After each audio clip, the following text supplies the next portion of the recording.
درس قانون شریعت میں بڑے ہی اختصار کے ساتھ یہ تمام مسائل یہ آپ حضرات کے سامنے پیش کیے جائیں گے. آپ حضرات ان مسائل کو بغور سماعت کریں تو انشاءاللہ تبارک و تعالی آپ حضرات کو فائدہ حاصل ہوگا. پہلی قسم کی شروعات آج ہو رہی ہے جس کا تعلق عقائد سے ہے. تو عقائد کے بیان کی شروعات سب سے پہلے اللہ تبارک و تعالی کی ذات اور صفات سے متعلق ہمارا کیا عقیدہ ہونا چاہیے.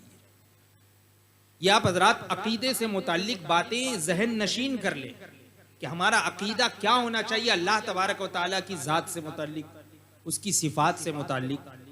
تو اللہ تبارک و تعالی سب سے پہلا عقیدہ تو یہ کہ وہ ایک ہے نا. قل هو اللہ احد, وہ تنہا ہے, وہ ایک ہے, پاک ہے, بے مثل ہے, بے عیب ہے. کسی طرح کا کوئی عیب نہیں. جو بھی عیب کی بات ہو, کوئی صفت اگر عیب والی ہے تو وہ اللہ تبارک و تعالیٰ کی صفات میں سے نہیں ہو سکتی.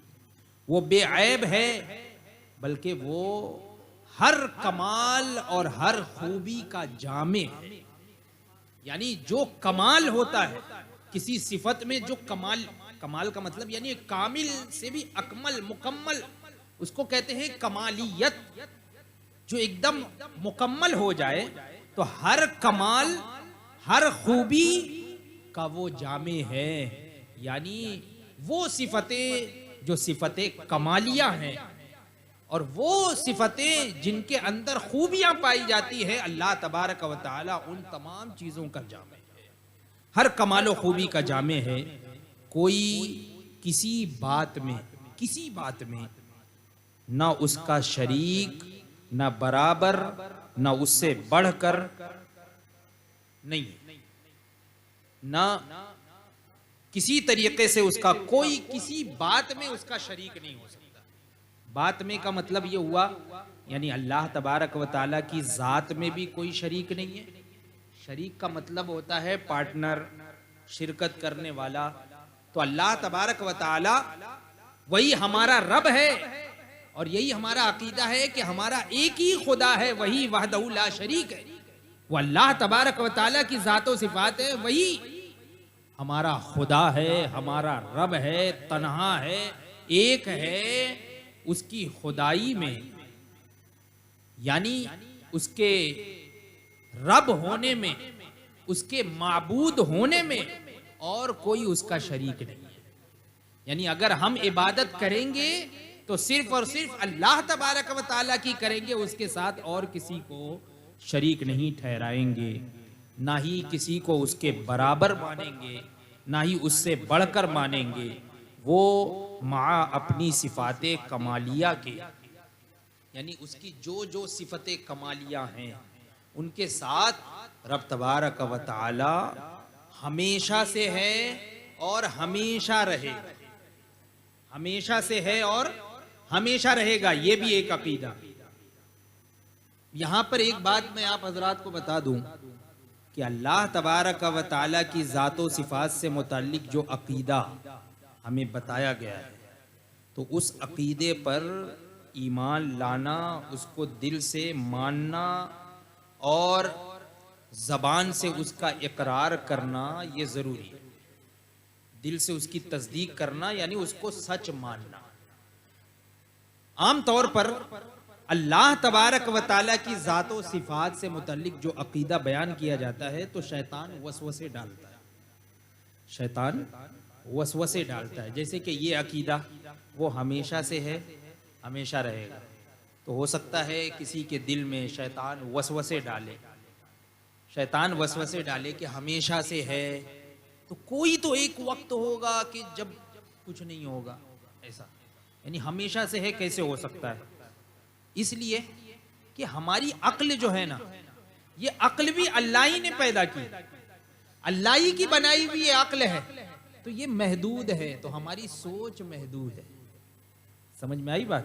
ہماری سوچ محدود ہے, وہاں تک پہنچ نہیں سکتی.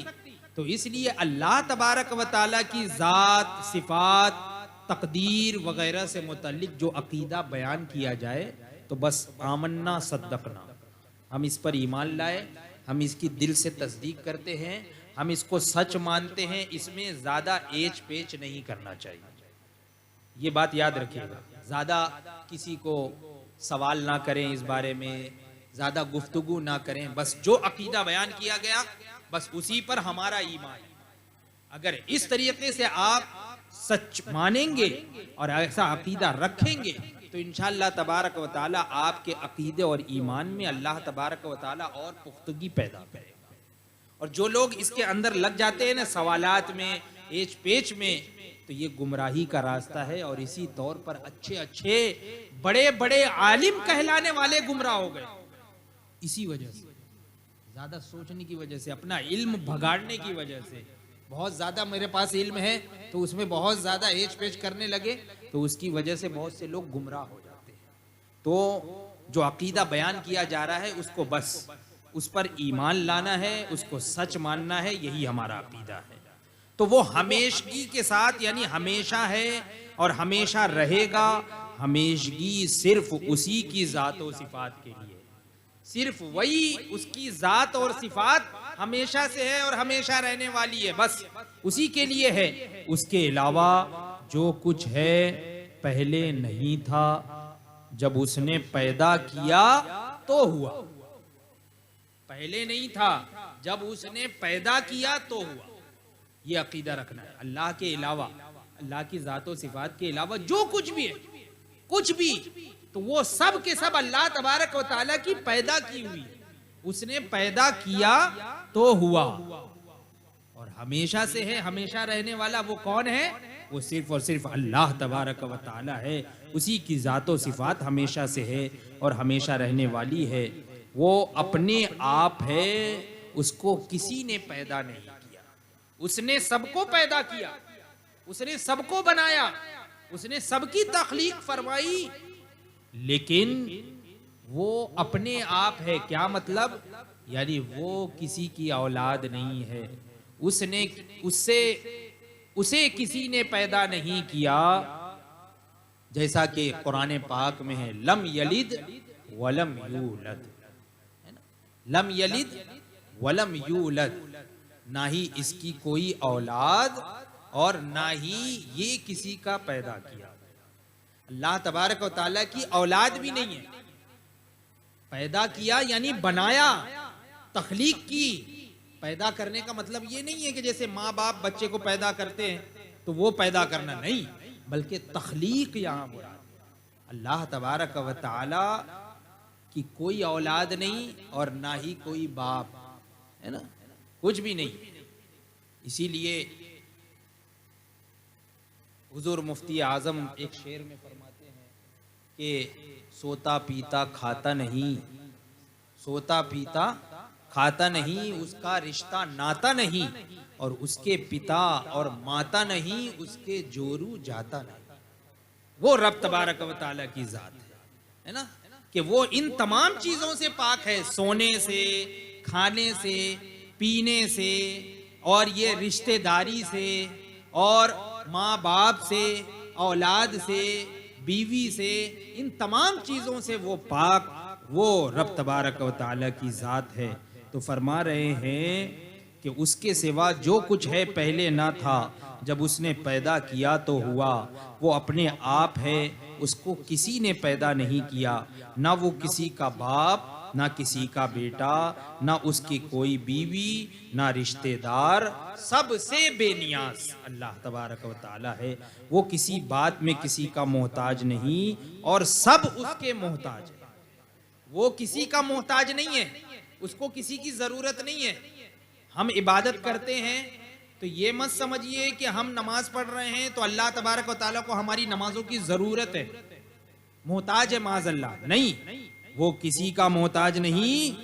ہاں، ہم اس کے محتاج ہیں کہ ہم اگر اس کی فرما برداری کریں گے، اس کی عبادت کریں گے، نمازیں پڑھیں گے تو جنت کے حقدار ہوں گے، اس کی رحمت کے حقدار ہوں گے. تو ہم اس کے محتاج ہیں، سب اس کے محتاج ہیں.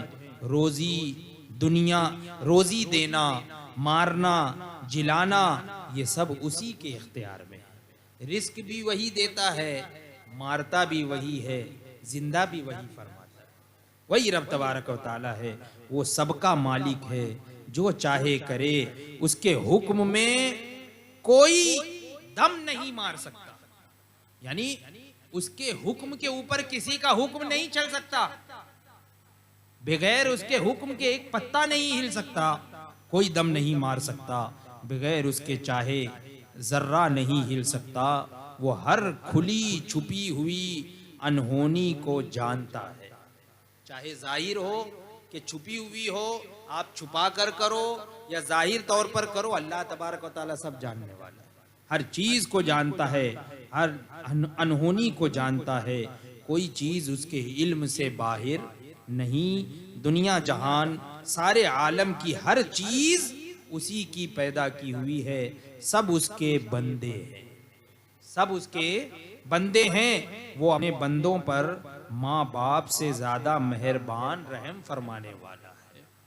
گناہ بخشنے والا ہے، توبہ قبول فرمانے والا ہے، اور اس کی پکڑ، وہ جب مواخذہ فرمائے، پکڑ فرمائے، تو اس کی پکڑ نہایت سخت، بہت سخت ہے، جس سے بغیر اس کے چھڑائے کوئی چھوٹ نہیں سکتا، بغیر اس کے چھڑائے کوئی اور نہیں چھڑا سکتا، کوئی چھوٹ نہیں سکتا، عزت ذلت یہ سب اسی کے اختیار میں ہے، جسے چاہے عزت دے، جسے چاہے ذلیل فرمائے، سب اس کے اختیار میں ہے، مال دولت اسی کے قبضے میں ہے، جسے چاہے امیر کر دے، جسے چاہے غریب فقیر فرما دے، جسے چاہے فقیر کرے، جسے چاہے امیر کرے، تو اللہ تبارک و تعالیٰ کی ذات اور صفات سے متعلق یہ بنیادی عقیدہ ہے، یہ آپ اچھی طریقے سے سمجھ لیجئے۔